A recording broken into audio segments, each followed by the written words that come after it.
नमस्ते PSC college में आपका सभी का स्वागत है। आज हम पढ़ेंगे ग्लोब।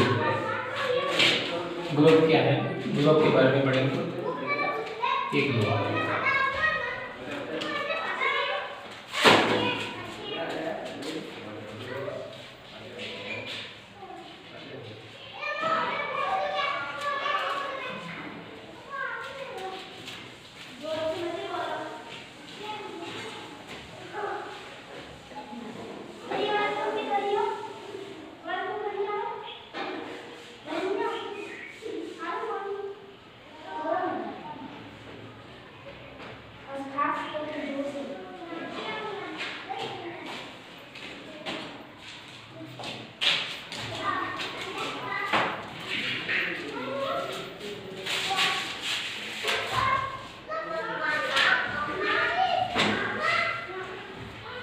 ग्लोब पढ़ेंगे। ग्लोब पृथ्वी का प्रतिरूप ही ग्लोब कहलाता है। ये ग्लोब है जो पृथ्वी का प्रतिरूप, पृथ्वी का प्रतिरूप ही क्या कहलाता है, ग्लोब। और इस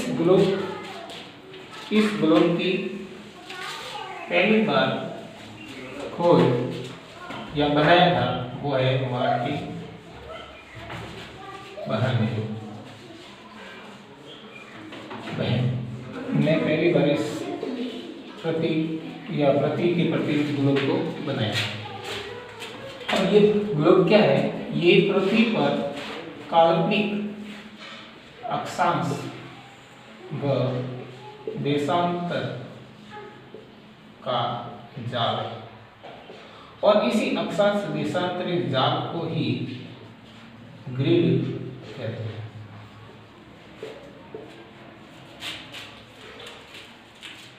अब अक्षांश देशांतर के जाल को ही क्या कहते हैं, ग्रिड। अब ये पृथ्वी का प्रतिरूप है, ग्लोब है। ये ग्लोब को समझने के लिए या पढ़ने के लिए, इसको एक स्थान से दूसरे स्थान ले जाने के लिए बहुत ही उपयोगी होता है। इसलिए पृथ्वी का अध्ययन करना है और यह अक्षांश देशांतर का अध्ययन करना है तो ग्लोब अपने लिए बहुत ही इंपॉर्टेंट रहता है। अब ग्लोब में अपन पढ़ेंगे अक्षांश।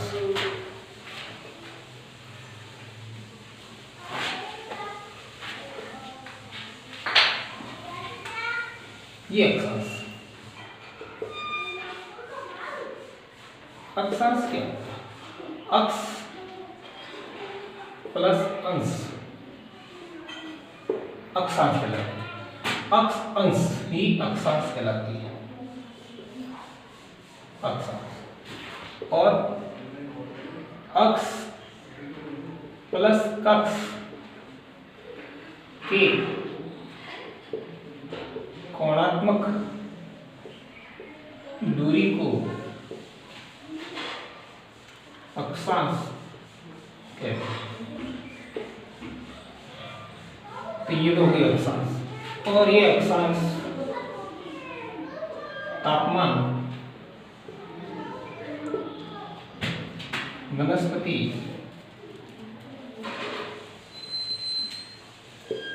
जलवायु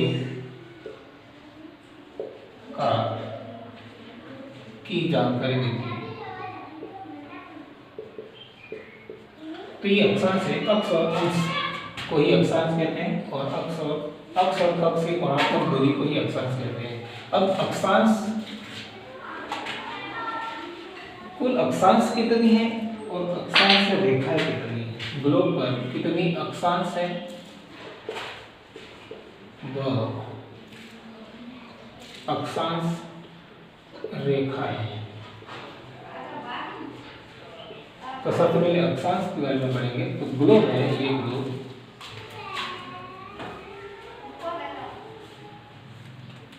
ये इसकी भूमध्य रेखा 0 डिग्री, ये 30 डिग्री, ये 60 डिग्री और ये इसकी 90 डिग्री।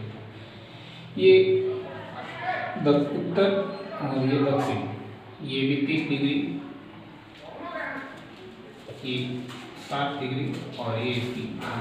इसका मतलब ये हुआ यहाँ से यहाँ तक अक्षांश हो गई 90 तथा उत्तर में ये 9 हो गया, तो यहाँ से यहाँ तक हो गई 90 100 हो गई।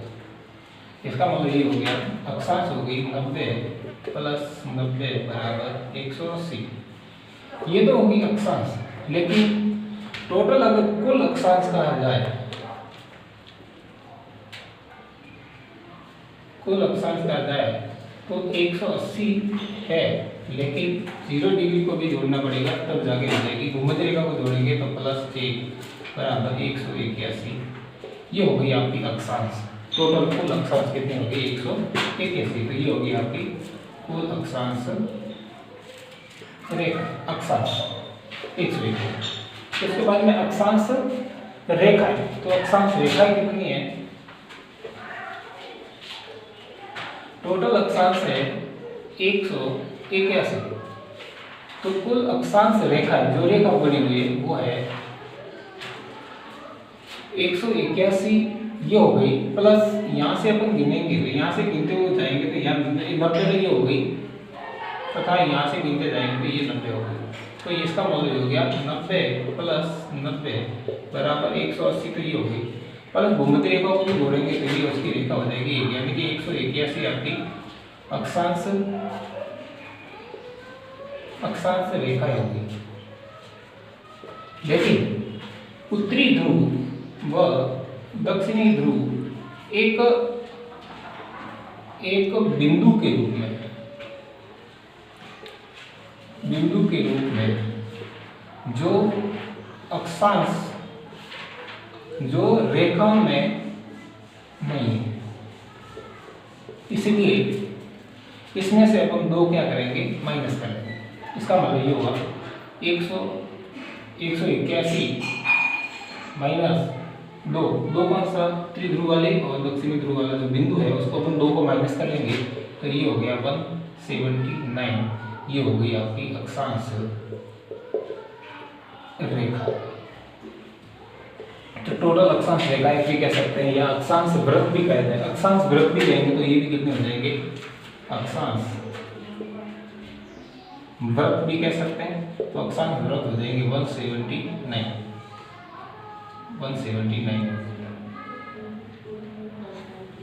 अब ये अक्षांश वृत्त हो गया। अब सबसे बड़ा अक्षांश वृत्त कौन सा है वो देखते हैं। तो सबसे बड़ा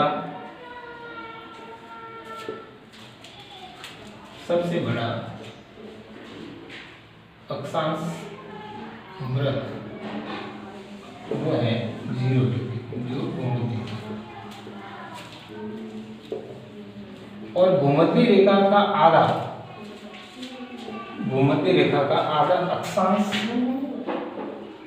अक्षांश रेखा है। जो भूमध्य रेखा की 1/2 की कौन सा हो सकता है, तो वो है 60 डिग्री अक्षांश, जो भूमध्य रेखा की क्या होती है, आधी। और ये हो गई अक्षांश का अक्षांश वृत्त हो गया। तो 179 अक्षांश वृत्त है, तथा उत्तरी ध्रुव वाला और दक्षिणी ध्रुव ये है जो पॉइंट है, इसलिए ये अक्षांश रेखाएं नहीं है। अब ये अक्षांश और इस अक्षांश, मतलब एक अक्षांश और 2 अक्षांश के बीच कितनी दूरी है, वो दूरी है 111 किलोमीटर। एक अक्षांश से दूसरे अक्षांश के बीच में जो दूरी है वो 111 किलोमीटर है। चाहे यहाँ से भी हो सकती है, यहाँ से भी हो सकती है। इसको अगर देखेंगे, ये जो बीच की दूरी है वो 111 किलोमीटर है। और अक्षांश हमेशा तापमान को, वनस्पति को दर्शाता है। इसलिए ये अक्षांश रेखा, अक्षांश वाला जो टॉपिक था वो आज खत्म हो गया। इसलिए आप सभी का धन्यवाद। Thank you.